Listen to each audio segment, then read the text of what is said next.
Come quale intendo come quale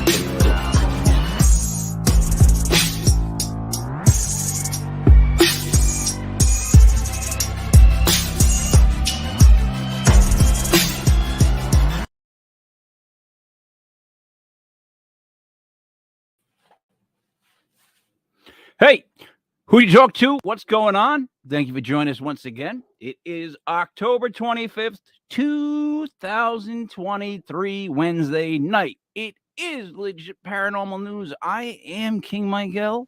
I'm Dreamy David Barr. Sin Schrader Hill author. Machine Mandy. And David now for our top story. All right, so Mike, Dave, hold on. Can I just stop you 1 second really quick? Sure. So I got a lot of flack for the weird facts that I had last week. I just got a lot of flack. Okay. That's the word I would use. What kind of flack? If I had to pick a word, I'd pick the word flack is what I got. So yeah, I don't know. Anyways, here's some more facts. Animals that lay eggs don't have belly buttons. Mr. Potato Head was the first toy to be advertised on TV.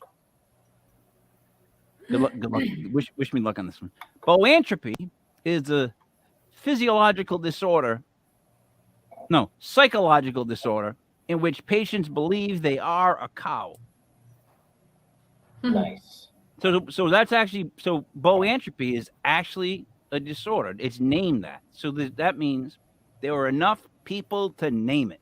That would explain what I've seen at numerous Primus concerts, because they have that song Tommy the Cat, but every time they would play in Rhode Island or Massachusetts, there would be a guy in a cow costume in the front row, and they would change Tommy the Cat to Tommy the Cow to recognize the guy in the cow costume. Did it have the udders? It did. You're not going to say it was you in the suit, are you? It was not me. Okay. Camels have 3 eyelids. There is a McDonald's on every continent except, anybody want to guess? Antarctica. There you go. Mosquitoes are attracted to people who just ate bananas. That one, I wish I knew that one like 20 years ago. And I'm being serious living in Rhode Island here. I like bananas. And I like to go outside, and mosquitoes seem to like me. So, all right. In South Korea, there's an emergency number to report suspected spies. It's 113. Cats can make more than 100 vocalizations. 100. What's the vocalization? Keynotes? Sonic the Hedgehog's full name is, Dave? Have no idea. Ogilvy Maurice Hedgehog. Ogilvy. Right? The world's termites outweigh the world's humans blank to 1. The world's termites outweigh the world's humans blank to 1. 10 to 1. It's 10 more pounds, like 10 times the pounds of termites to humans in the world. That's pretty crazy. And they're all at one house. Most toilet paper sold in France is what color? White? Yeah. Oh, pink. Pink. What? Yes. You got me on that one. The Hawaiian alphabet only has 12 letters. The human nose can remember 50,000 different scents. Children tend to grow faster in the spring. Now, I thought about that one for a second. And I'll be honest, it does seem like kids get taller over the spring. But that would also mean that our bodies are evolving with the spring. Would that not, Sin? It kind of sounds like it. Okay, so then, Mandy, if that is the case, that they say that, kids' bodies do grow more in the spring, does that make me have to worry that I get older in the spring? Well, I don't know. They say, just like they say, as you get older, your nose grows and your ears get bigger. So maybe. Well, that's true. You know, your ears and your nose continue to grow through your whole entire lifetime. Not that that's anything to brag about. Children. Oh, that was one. Sliced bread was invented a year after the invention of TV. It's the best thing since sliced bread is one of the oldest quotes I can think of that has been in my life. Like, so how is that possible? The TV that see, I don't. You know what it is? I don't get that. That does not make sense to me. That fact right there. Maybe they meant mass produced. You know, like Yeah, like- assembly line kind of I'm thing. sure somebody Sliced cut into bread in it. a bag. Yeah, that's what I mean. I'm sure somebody cut into the bread before. Holy crap! I hope they didn't go that long. Like, stint I before believe somebody's that like, was "Cut that this?" was on the Food That Made America on the History Channel. They had a whole thing about sliced bread and Wonder Bread and all that stuff. If you like Dave- that kind of show. Dave, let me write down this show to make sure I don't watch it. Foods, what was it? The Across Food That America? Made America. Oh, or that Built made- America, something like that. Okay.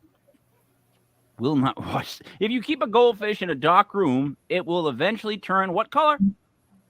White? There it is. Really? Bullfrogs do not sleep.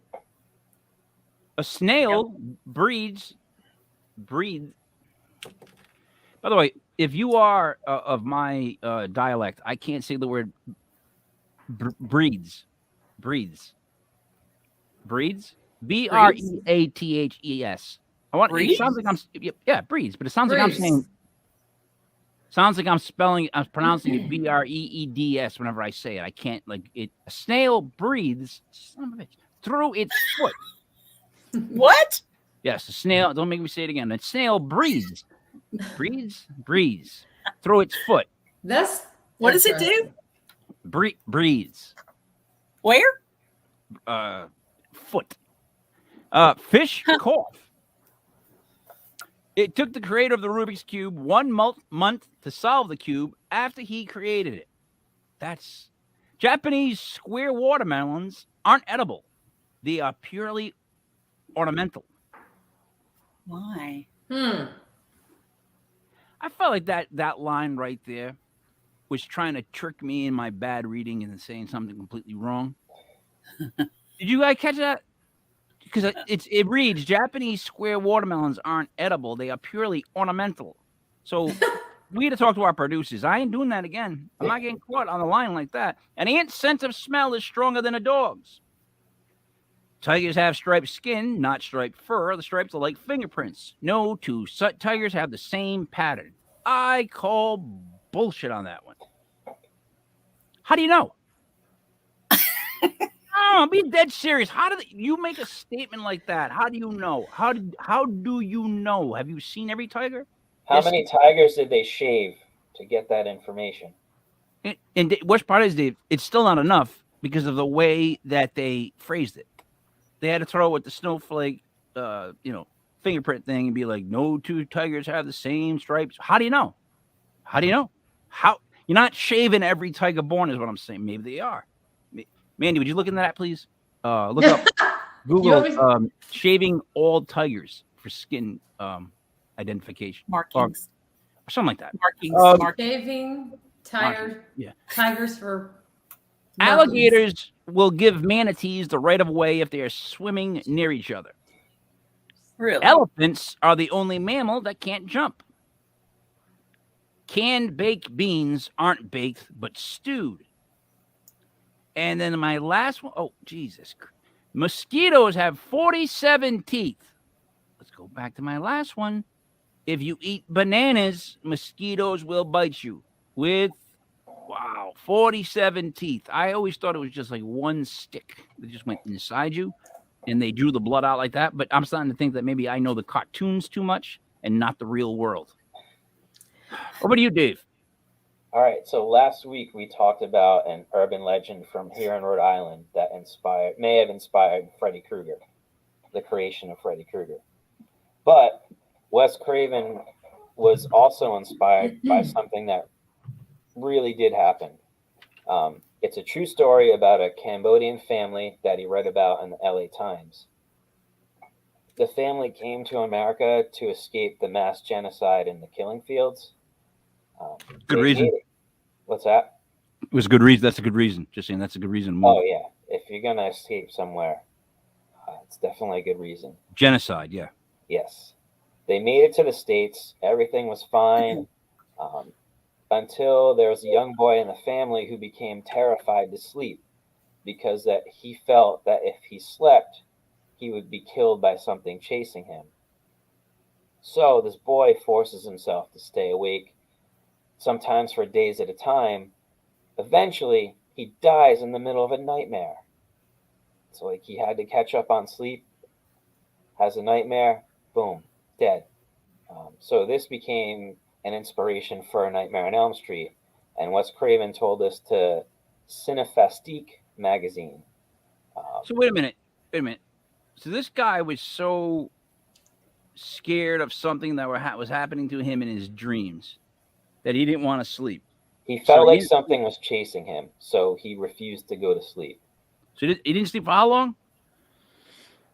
Sometimes days at a time, Okay, that's which gonna we mess all you up. know can really screw with your mind and your body.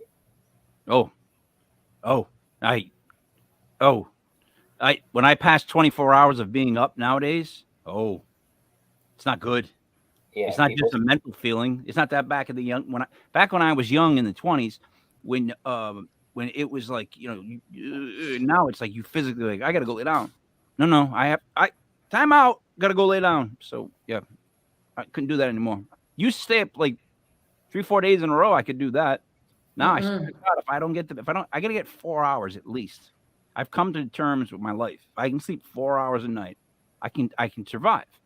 Anything below 4 hours, though, it's just, the oldness creeps up and slaps me in the back of the head. Go ahead, Dave. I'm sorry. No, it's all good. I find that a sleep hangover is worse than an alcohol hangover at my age. Yeah. So, like, if I go to bed too late, that messes me up more than if I had a few too many beverages. Now, can you nap? I don't like to because it just messes up my whole circadian rhythm. So you can't nap, is what I'm I saying. don't like to. I can, but I try not to. All right. Sin, do you nap? Whenever I get a chance. Do they work for you? Like, do you wake up feeling any better?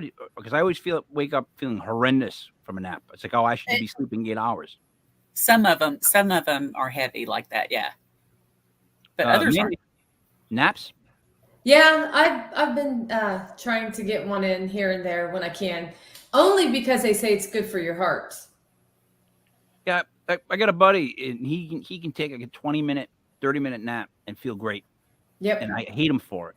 that's I me. hate him Yeah. for it. Yep, I do. I feel The good. power nap. I sleep anything less than like an hour, it's not even worth it. And anything that's shorter than like, if you cut it off at like an hour, like there, like I'll be miserable. I'd be a miserable person. I mean, I'm rough in the morning as it is, but naps, those are sacred. If I'm taking a nap, it's gonna be like around. You guys don't need to know this, but it's gonna be around like 2 o'clock, 3 o'clock, so I can nap till like 5, 6. Then I can get up, maybe eat some pasta, Dave. You know what I mean? Go in the fridge, look around. Hey, do what I got to do. Next thing you know, oh, it's dark out. Take the dogs out, Dave. Then I go to sleep. You can go ahead. I'm sorry, Dave. That's just what I do, I guess. I don't know. All right, so this kid's afraid to sleep. Eventually, falls asleep, dies in the middle of a nightmare. Now, this wasn't the only instance or article of this that Wes Craven saw. There were 3 others about unexplained deaths from Laos, Cambodia. None of the articles connected the deaths together, though they were all similar. The last of the 3 men dying in his sleep was found with a Mr. Coffee Maker in his closet and discarded sleeping pills that he never took. All right, wait a minute. Hold on. Mandy, Joanne says hi. No. She's from Canada. Oh. What's that all about? Dave, Yeah. what we were saying just then was, explain to me about what they found, the sleeping pills. Rewind to So that part. he had sleeping pills, but he never took them. And he All had right. a Mr. Coffee Maker. So he was trying not to fall asleep, just like the young boy from the other article. That's not solid proof, though, because I have a coffee machine here and upstairs, and I hate taking NyQuil. I consider NyQuil one of the hard drugs. It's up there in that cocaine, heroin. It's up there with that, right? And I'll tell you why. The way it makes me fall asleep is like I'm being pulled out of my body and I can't stop it. So I don't know if you guys have ever had this issue where you're afraid of the moment where you fall asleep. Has anyone Only ever? in school. Only in school. Oh, I have it to this day. That Really? because I worry about that moment. Like where is it that I lose and I'm out, and then everything's on cruise control because that's the closest I come to dying, right? So when's the it'll if you're dumb like me, you'll think about it too much and it'll swell your head up and you're like, I'm worried about that. And I don't like the idea of being drugged to put to sleep. Like, I've been roofied a couple times, but it's never been a pleasant experience. It always ends up in some sort of bad, just real jerks type of stuff. But anyways, NyQuil, it makes me fall asleep. It makes me fall asleep. You're welcome, Dave. All right, now back to Southeast Asia, where refugees are dying in their sleep. So there are many young men in the country of Laos. They are falling asleep to their deaths due to a fatal ailment. You've heard of SIDS, right? Sudden infant death syndrome. Well, this condition was called SUNS, sudden unexplained nocturnal death syndrome. Oh. This was something that was affecting young men between the ages of 20 and 30 from the Hmong ethnic group. Wait. I'm sorry, Dave. Sudden unexplained nocturnal death syndrome, SUNS. So dying unexpectedly at night syndrome. Right.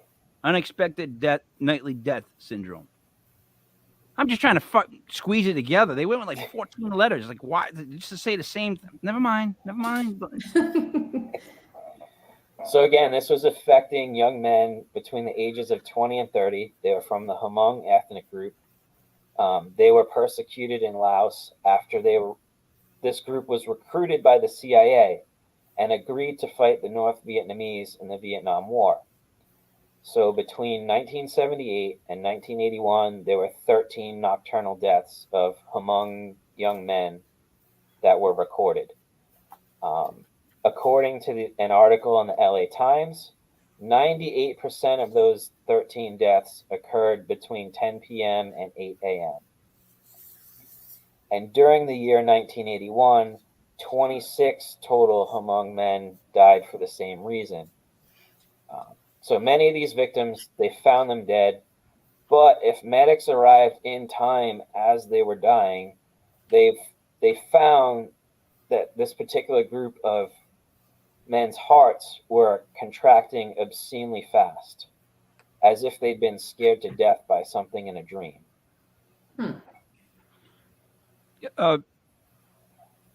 Mike? Thank you, Dave. Mike. 13 unexpected deaths. And given a really silly name like that, makes me think of a cover-up. Makes me think of like, our officers whacked a couple people. Just put them on that unknown suddenly at night dying syndrome thing.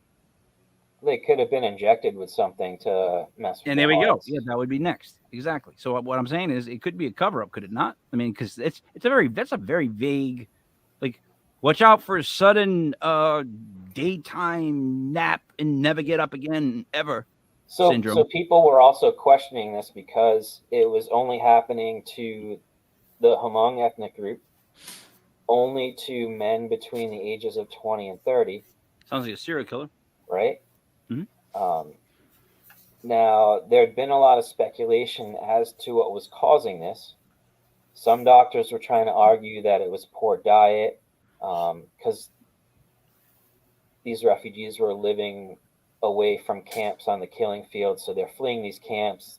They don't really have a lot of food, so the nutritional component wasn't there.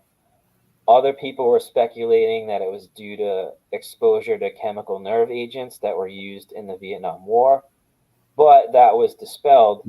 Warmer. I'm sorry. I thought we were playing that game. I'm sorry. My bad. Well, a medical examiner that was mentioned in the LA Times article said if it were a chemical agent, it doesn't make sense that it would only affect men of a specific age group and ethnic background, and only during a specific time frame in the evening. You think they would drop dead at like any time of the day, whereas all of these guys were dying in their sleep. Okay, so what if this chemical was made for a certain species or race, as we found that chemical agents have been made in the past? They actually have made stuff. We've done it on this show. They've made stuff for certain ethnic groups, thinking this was going to have more of an effect on them. So that is plausible to me with that story right there. And then what was the last part of it? Because that was plausible too. They could get away with that. Oh, at what time? Well, what time? Yeah. The time that we give it to them at night. You know, when we go shoot that stuff on them at night, yeah, that's when they unexpectedly die. Mark it down, and they go. I may be crazy, but that's what I think. Sin, what do you hear on that? You hear that a little bit? I hear the same thing. Mandy? Yeah, sounds like it. Also, you have the CIA component. These were all men that were working for the CIA during the Vietnam War, which were very honest. YouTube, they were very honest people. All right. I got to make sure we don't get knocked down again. Yeah. Yep. They definitely were honest. If one thing they were was honest. So some of these men believed that they were being punished by spirits for leaving and abandoning their homelands. And I have a friend who's Filipino, and they do have a legend or myth about this supernatural being called the Hag, who visits men at night and sits on their chests and sucks the breath out of them and kills them by suffocation. And Sons is still unexplained to this day. They can't figure out what happened, why it happened. I'm stuck on two things. One, I literally just skipped the Hag segue like Shaq would miss a dunk. Like I just stayed out of it because there was a million things I wanted to say, all which would have got me in trouble. But back to the CIA really quick, because I know that's what you weren't talking about. But to be mad at them for not being honest wouldn't even make sense if you think about it, because what they're known most for is lying and doing it well, and finding out who's lying, who else isn't lying, who's telling the truth, this, that, the other. So for a group of people that deal in lies, for us to think that they wouldn't lie, well, they're not doing their job. Am I wrong in saying that? I'm probably always wrong.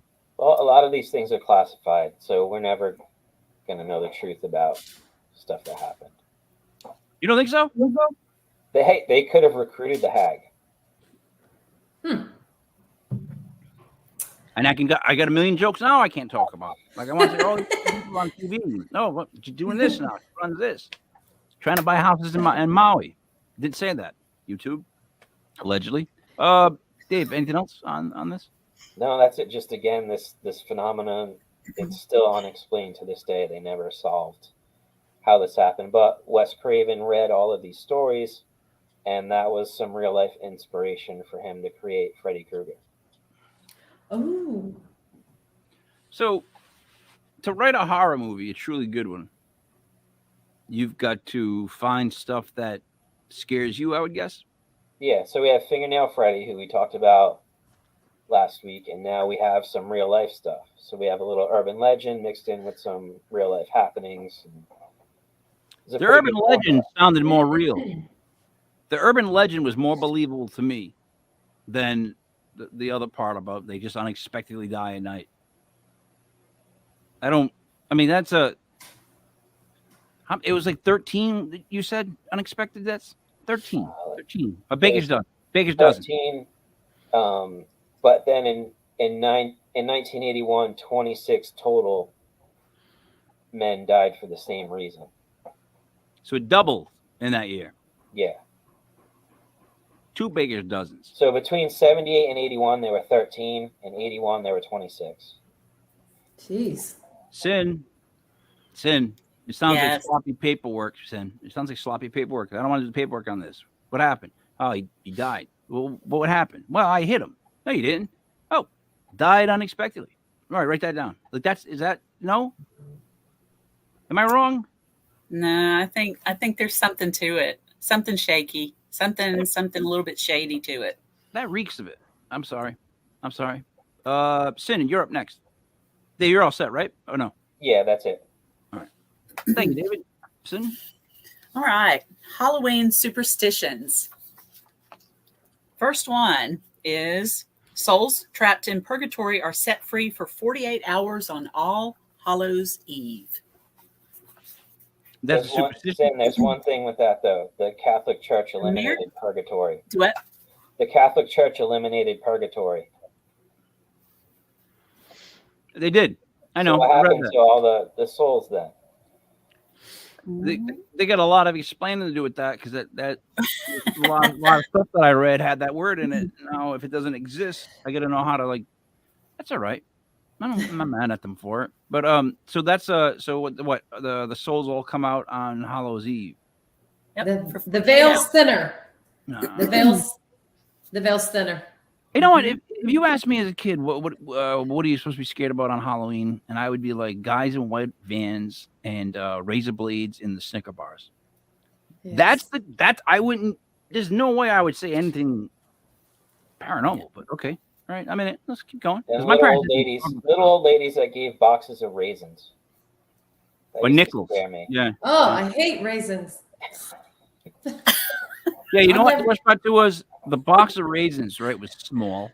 It wasn't a lot of raisins, and they were all smushed together. You never got like a box of where they poured out the raisins. There was always like maybe 1 or 2 drops, and then this big raisin clump would come out.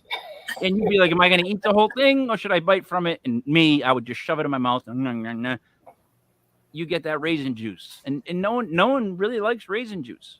No. I'm gonna put that down. Another reason why I was very unlucky in my early 20s. All right. American superstition says anyone born on Halloween has second sight. They can see and communicate with spirits while being protected from evil spirits for life. Oh, wow. Halloween birthdays. That's the first I've heard that. Me too. That's interesting. Here's, Wait, just them? What? Just them. Just if you're born on Halloween, that only you can get that power? Evidently, it's guaranteed. an American. Yeah. This is an American superstition that has started fairly recently because I've never heard that. I don't like that one. Irish immigrants brought to America in the early 1900s. That's true. That's true. Oh, I'm sorry. Wearing costumes to disguise themselves from evil spirits by hiding their true identity. It makes them think you're one of them, so they leave you alone. Halloween dinner. I believe it. Do I believe it? No, I believe it. Look. How about this one? Go ahead. How about this one? Halloween dinner should be eaten in silence to keep the spirits just beyond the veil from joining you. I want them to join. I don't. No. All right. Wait. I've never heard that though. I can't believe you want them to join you. I don't It's have Mandy. that. Yeah, I know.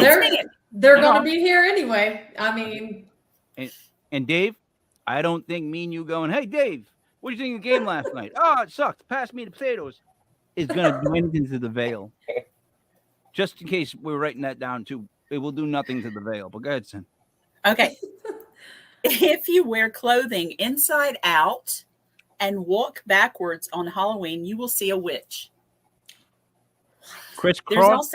There's also another one that says if you walk backwards counterclockwise around your home before sunset on Halloween, it protects the home from evil spirits. Is the witch's name Crisscross? Please. Please. Is it? Oh my God! Please. It can be. She'll make you jump. Imagine if that was the reason you found out that little group was named that all these years because of that right there. I'm like, oh man, please let that witch be named Crisscross. Oh God, pants backwards, everything like that. Come on. Oh. Oh. Ringing bells on Halloween will chase away evil spirits. Hunting is risky on Halloween because you can injure and anger a wandering spirit. Ooh.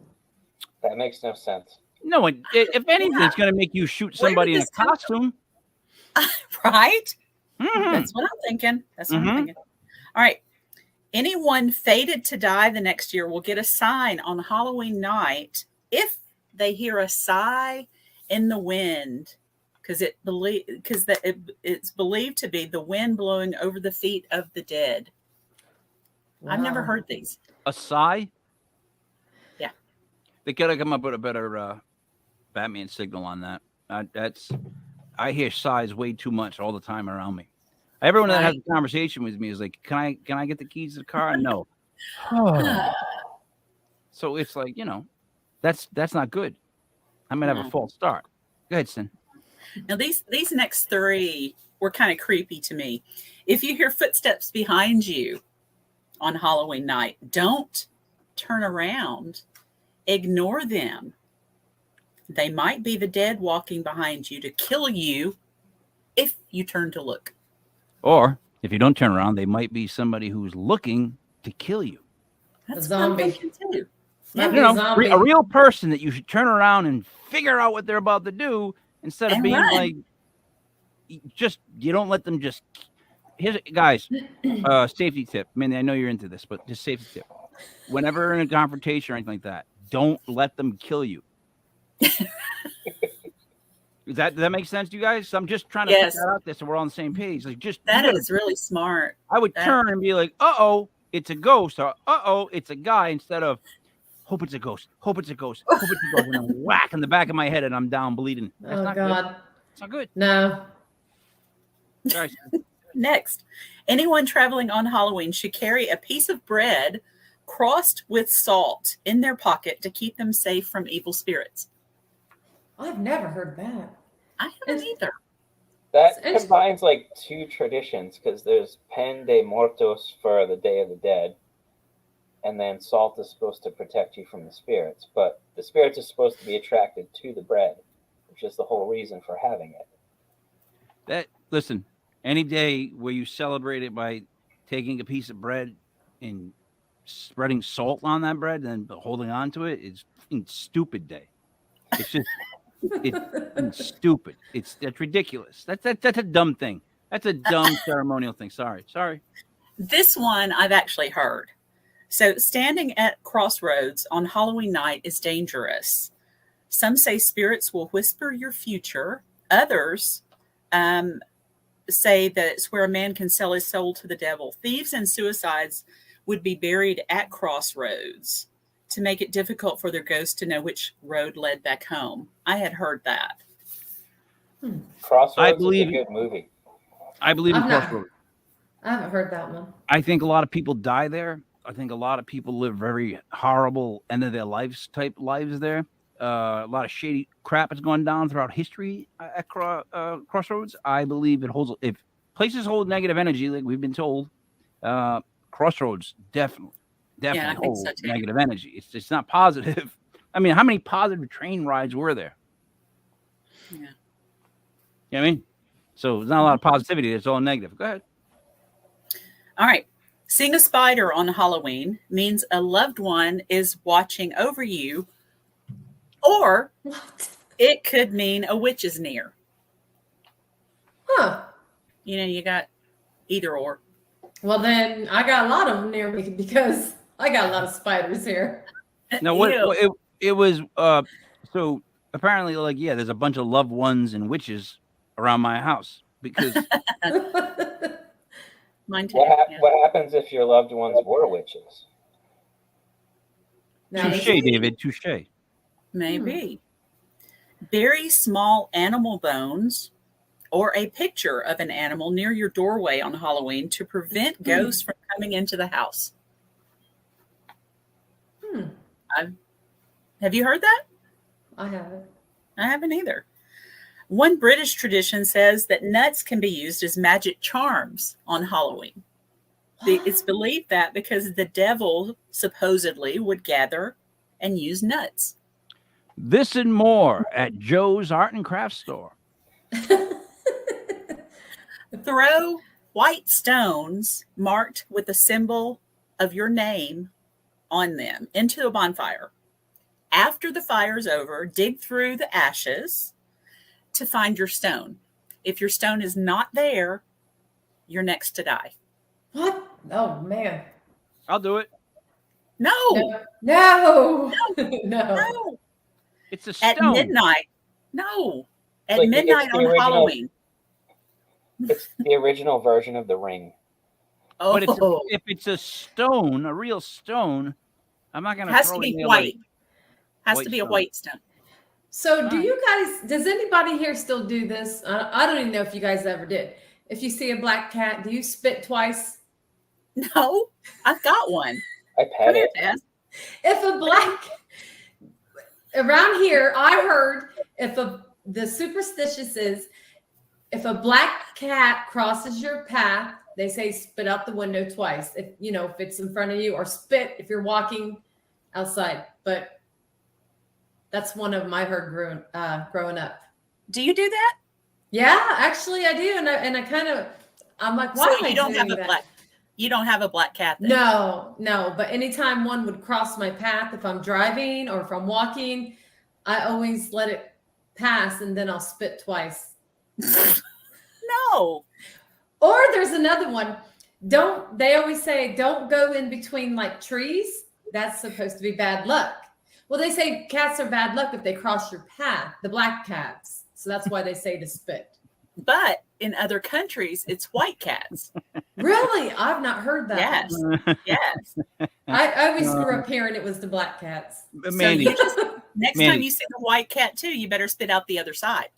Oh man. Mandy, please tell me, right, that when you say that, you mean more like the first baseman on my baseball team, as opposed to like, oh boy, what was it? He was going Bailey spitting that movie, but like when you would spit twice, was it a good like?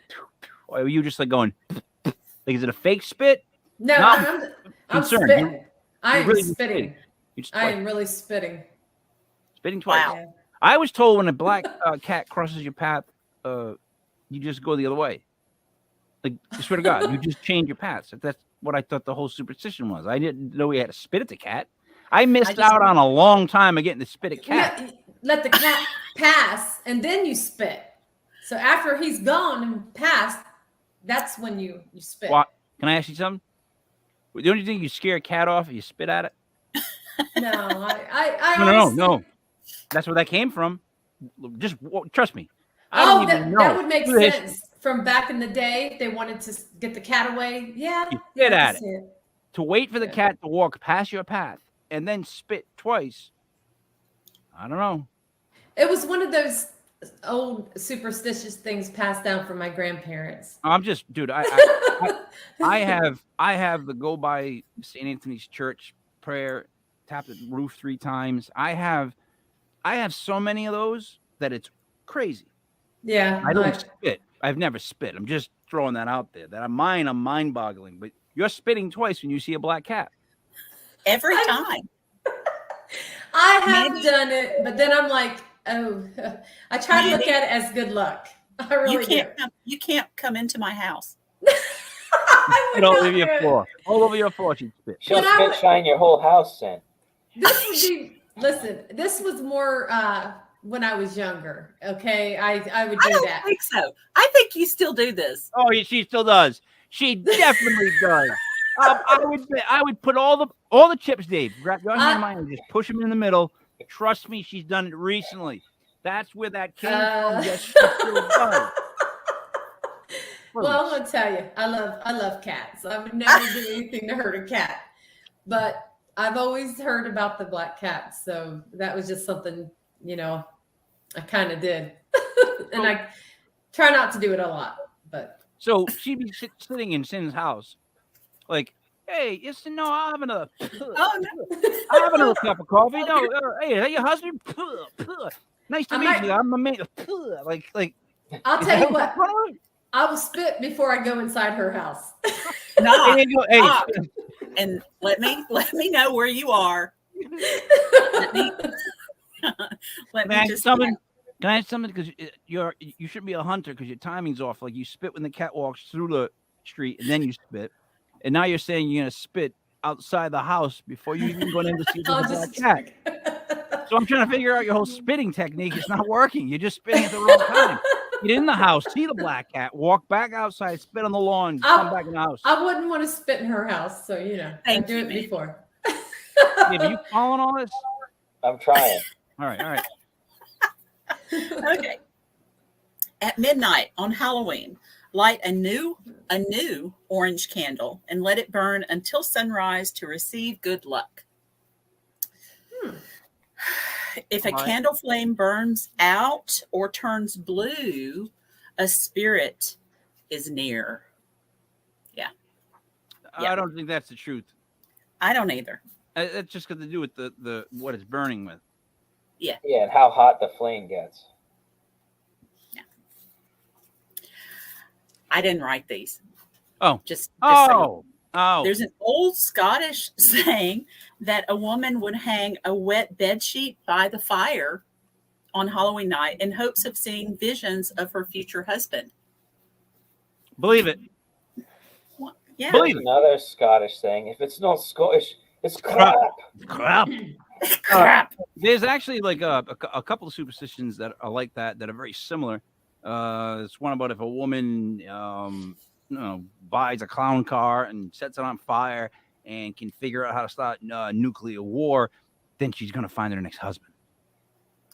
There's a million of them that are just like that. They're all bullshit all the way through until they just want to hit you with the hook. It's all bullshit. Find a new husband or find a new guy. And every woman looks at it and goes, huh.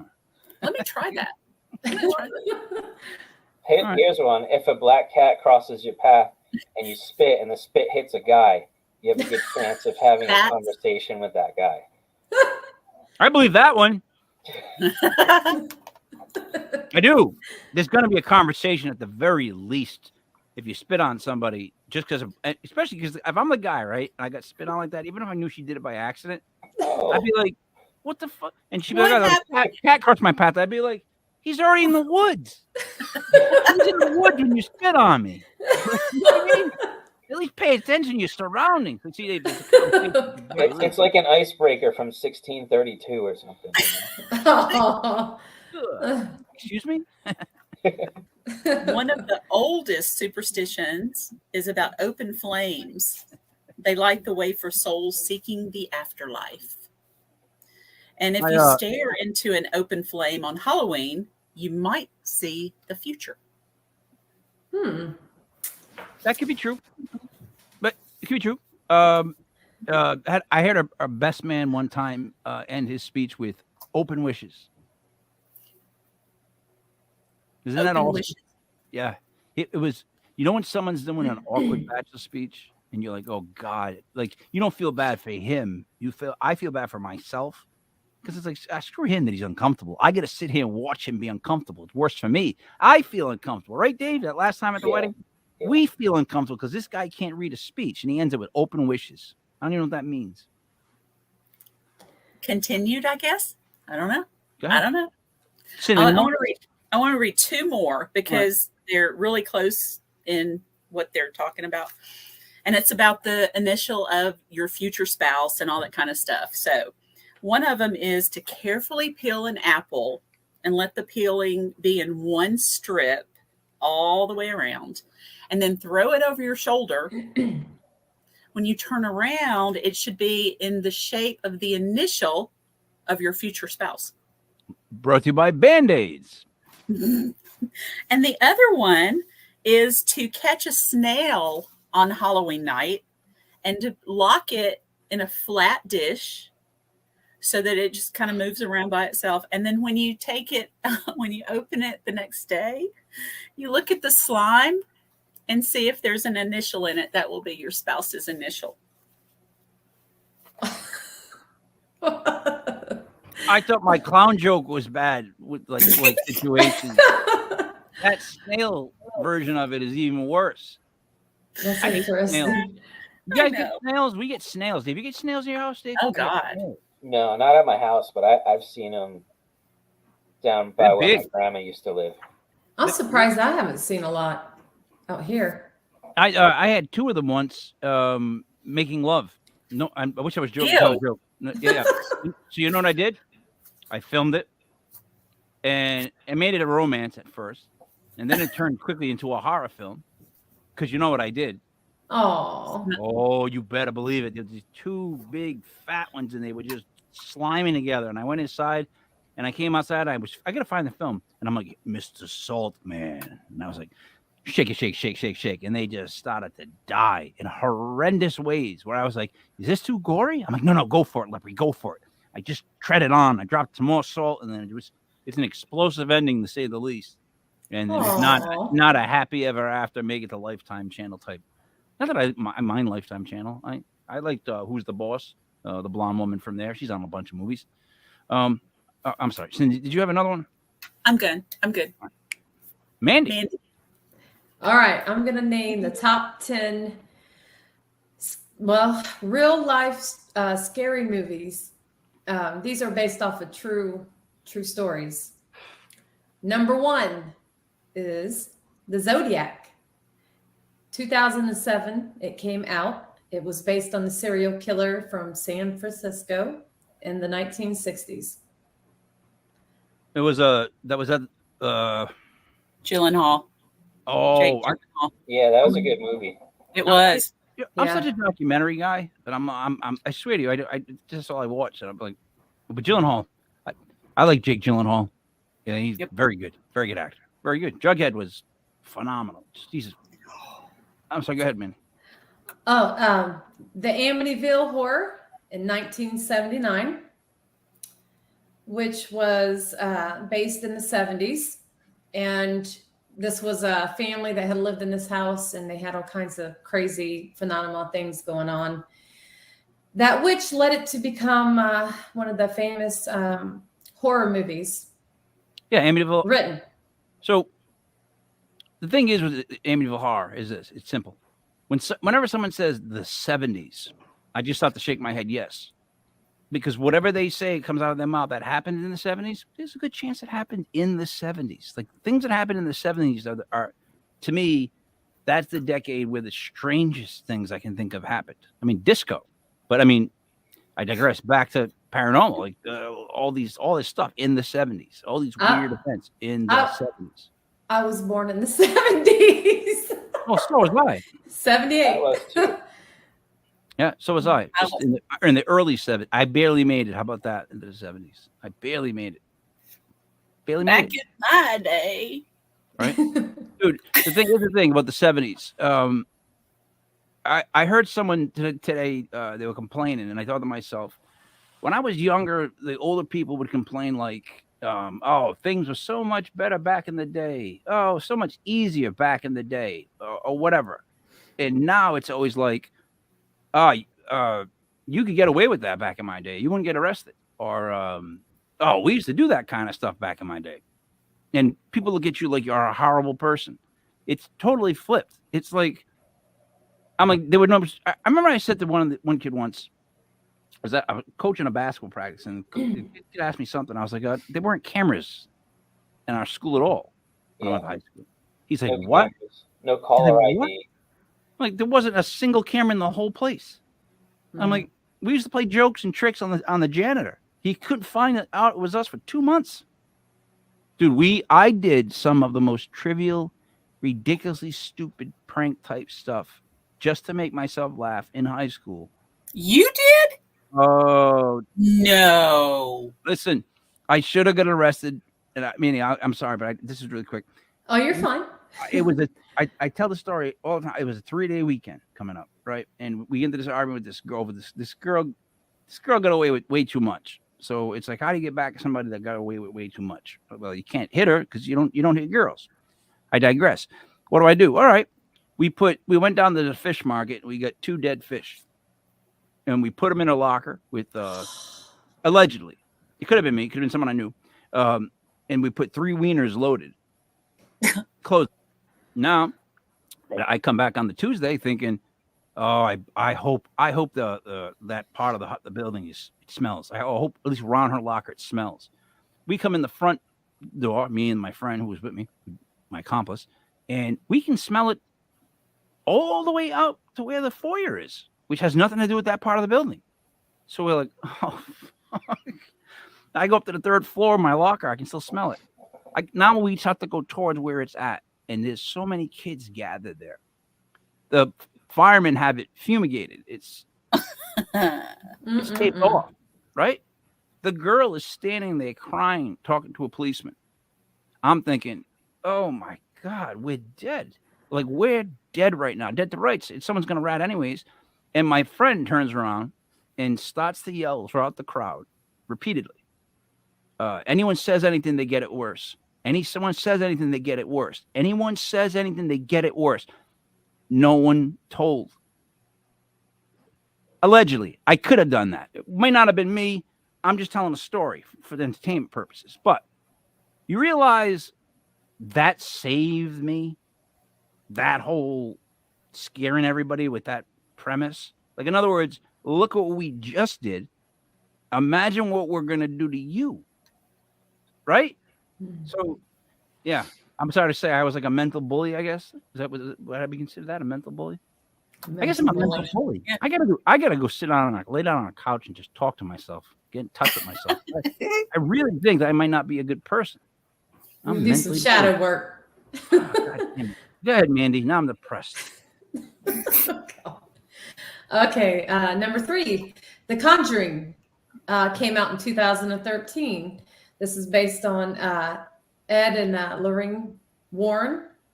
They were dealing with a case in 1971 in Rhode Island. And let's see, we got number 4, The Poltergeist, came out in 1982. Wait a minute.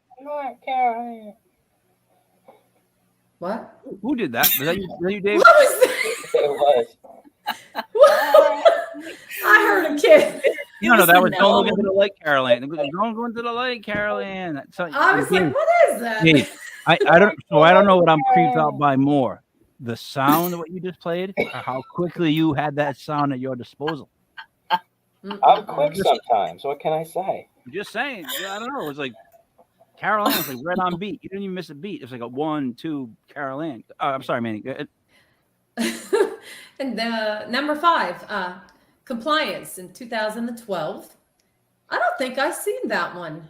What was it? Compliance? It sounds like HR. It sounds like it sounds like a bad audit. I hear that word, I get scared though. How about that? So it must be a thriller. Be a movie. It's a thriller, they say. Yeah, you've heard every movie title so far. Poltergeist, Amityville Horror. Yeah. That's by far the scariest title I've heard so far for a goddamn movie. When you said that, I got nervous. I was like, what's going on? What do we do? What happened? What? Number 6. It's called 10 Rillington Place in 1971. I've not heard of this. It happened, though. It was the 70s. It says here in the 1940s and the 50s, strangled at least 8 women, including his wife. Oh, and hid their corpse in the walls of his Nothing Hill house. Lovely. Notting Hill. Notting Hill. Is that? I don't have my glasses on. No, I believe. I know. Oh wow. I'm not impressed.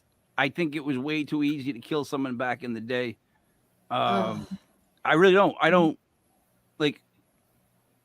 Whenever they say the number of bodies like that will kill, like you could kill in like the 30s or 40s, like think of what we can get away with in the 90s. Like I was saying, now go back to the 30s, 40s, like you can get away with a lot of stuff if you wanted to. So it's always like whenever they catch those guys, I always worry about the guys they didn't catch that are just better at it, that they're past that count.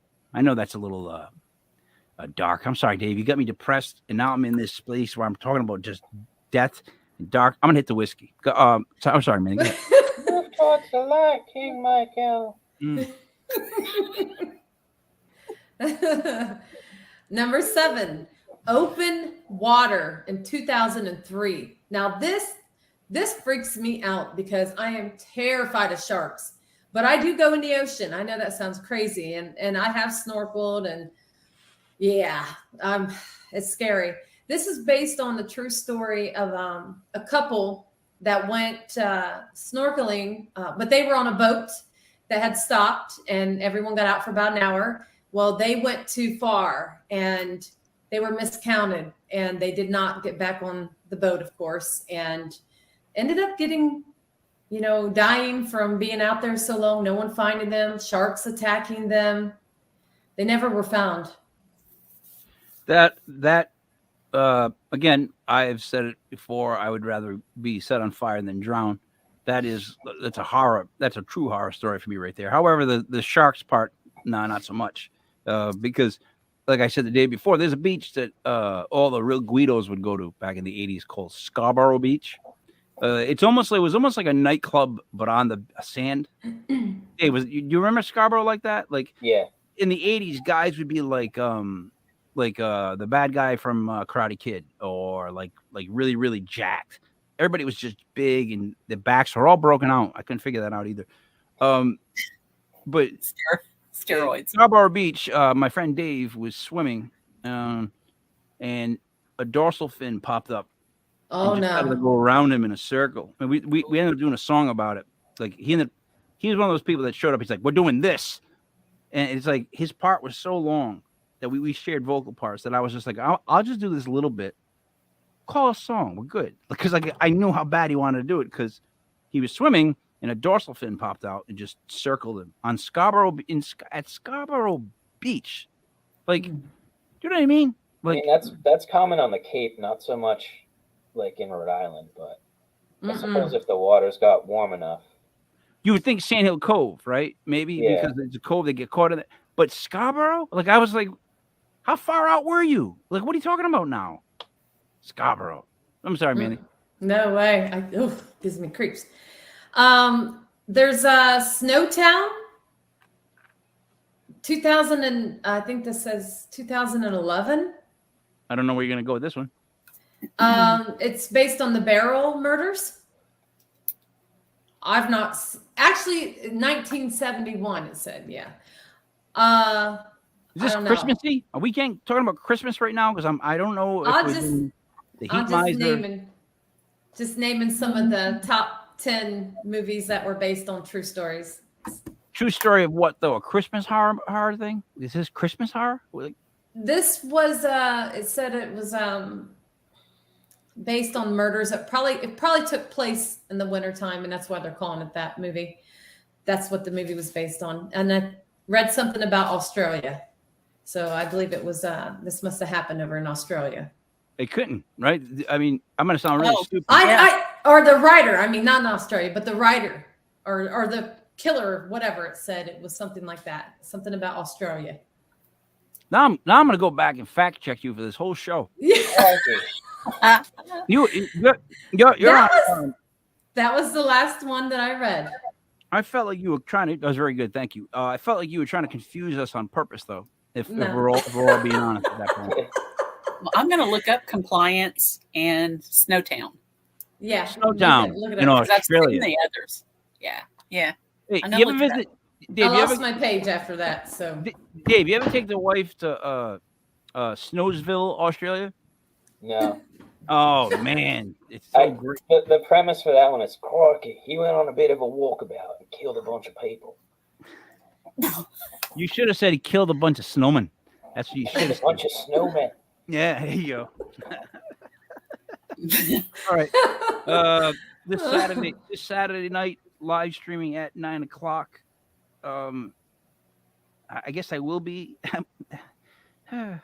I'll be at Block Island, joining them on the investigation. I want to call it. Awesome. I don't know what Rick and Sarah are planning to do. I don't know. Make sure you record it.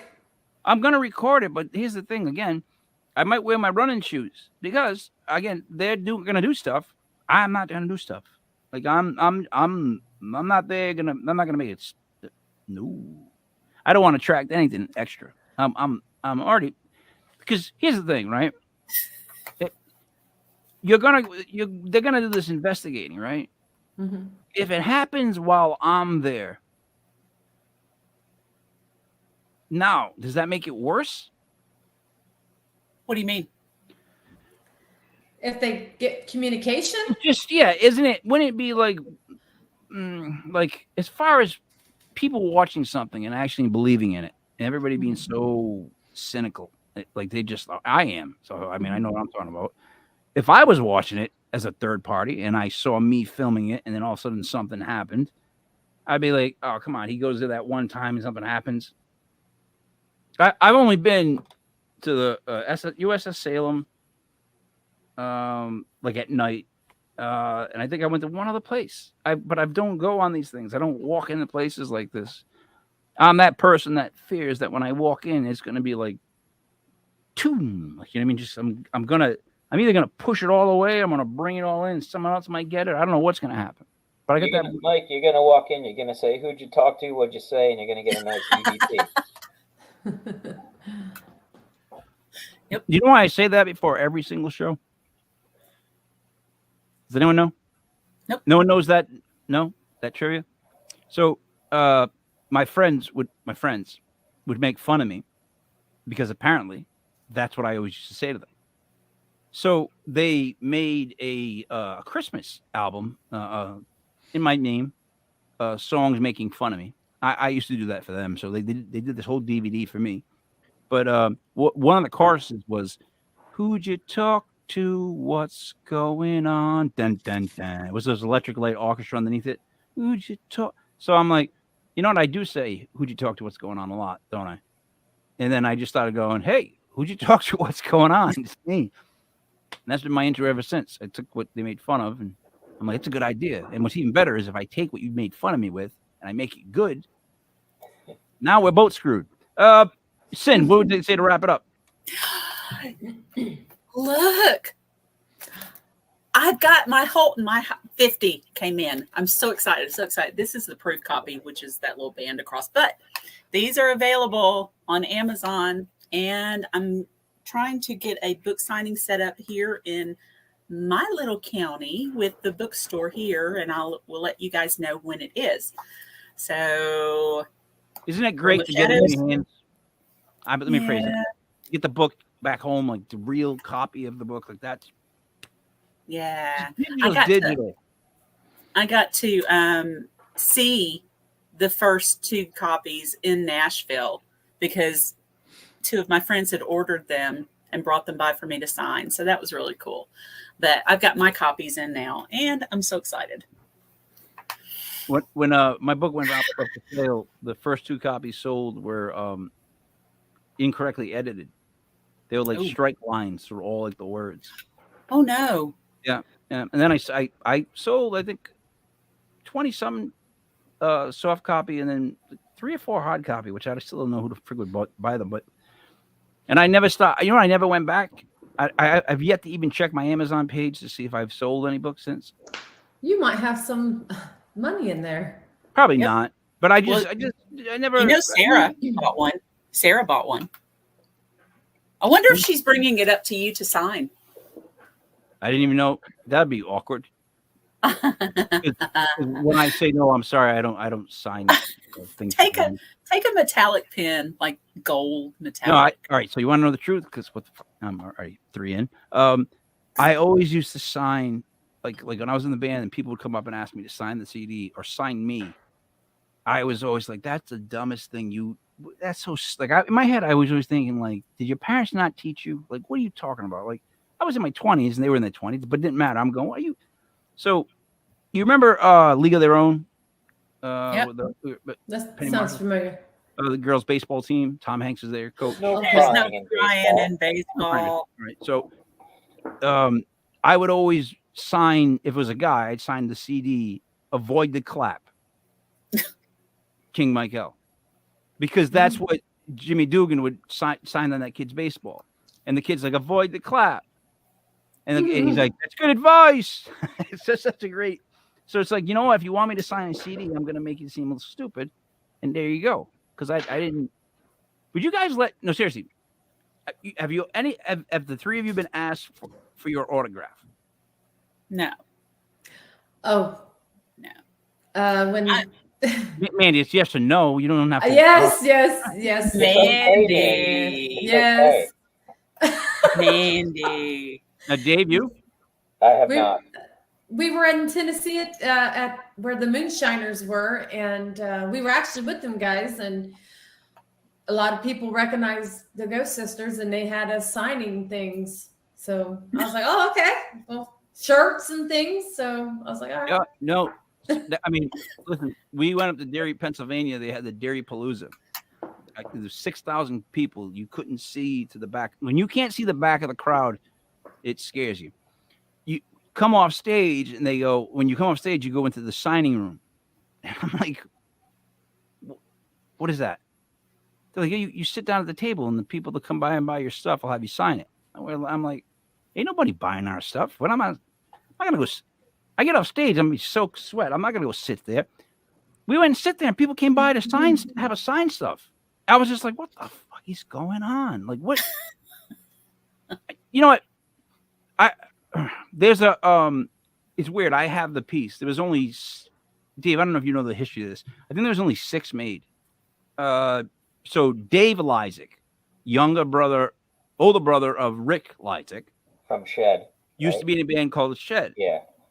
Shed and my band always played together. So I've known Dave Lysick. Dave Lysick went to my wedding. I got to know Rick Lysick like a year ago. So I've always known Dave, and then I didn't know there even was a Rick until I met Rick. You know what I mean? But anyways, we did a show called The Two-Headed Monster. It was our band and their band at the same time, 2 drum sets.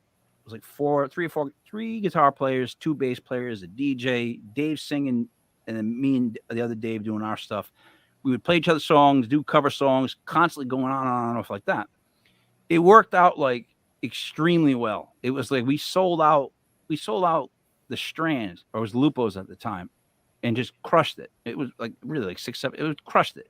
But one of the artists made this photo of these. It's like 2 women attached, and they're like, I guess they're like kissing. It's like a punk rock type thing. There were 6 made, and everybody from both bands signed every single one. Now, since that happened, if you go to Lupo's, which is where the Strand used to be, now Lupo's moved there. It's probably our biggest rock venue, like in the city. If you go to where it's the upper section, they have like these things that are in like glass cases with lights on them, and one of them happens to be one of those signed paintings, and my name's on the top of it. I remember I showed my kids, and they were like, "So?" I'm like, "No credit at all, none." They're like, "No." And then I was at another bar that's run by a guy that used to be involved with the music scene. It's like you go downstairs to it. I forget the name of it. He used to go by the nickname Psycho, if that helps anybody. But you go down the stairs there, and if you ask somebody where the bathroom is, they'll be like, "See the photo of the 2 girls kissing? It's under there to the left." And I was like, "What the?" And I turned, and there's another one of those photos signed with my name on top of it. I don't know where the other 3 are, but I have one in my house. Like. So I'm gonna put it behind me. That's my goal. I'm gonna if it's at Lupo's, which is a big rock club, and it's at another rock club, I'm gonna put it at Bar Fangool. Dave, I'm about to go higher up on the Google list with the bees. There you go. I'm always thinking, Dave. I'm always thinking. Mandy, anything else you'd like to wrap up with? Yeah, you can follow Ghost Sisters. We're on all social media. We go live during our investigations on TikTok, YouTube, and Facebook. And this weekend, we will be filming with Paranormal Reality TV, and you can watch the lives on Twitch, YouTube, and Facebook. And if you want to book a reading with me, you can follow me on Facebook and TikTok, Intuitive Medium Mandy. Intuitive Medium Mandy. Dreamy David Barr, would you like to wrap it up? I will leave us with some words of wisdom from a mentor of mine. The more we're all successful, the more we're all successful. So there's plenty of stories to tell, places to investigate, evidence to analyze. There's no need to be catty and douchey towards one another. We can all just get along and let our evidence speak for itself. Wow. Amen. Wow. Yeah, amen. God, move slowly when you get off your soapbox, but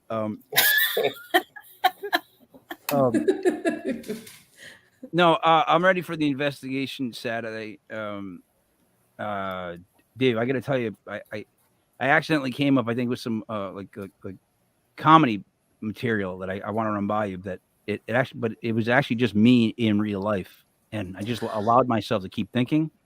Like, in other words, I was like, it came down to like punting a puppy, and I'm like, well, you would grab it by the face so you could see the cute eyes. You want to see the cute eyes, and grab it under the chest so you can brace it with the other hand. But when you kick it, you're gonna want to kick it where the stomach is, with the chest, to punt it. So you would take 3 steps, drop the puppy, and punt it. And then I thought, well, that's how you punt a puppy. And then I thought, well, you must be thinking punting a baby. Well, that's easy. That's easy. Of course, I got that covered. Punting a baby is all about the head. You have to maintain the head, right? Now listen. wherever you kick the head, the baby's gonna go.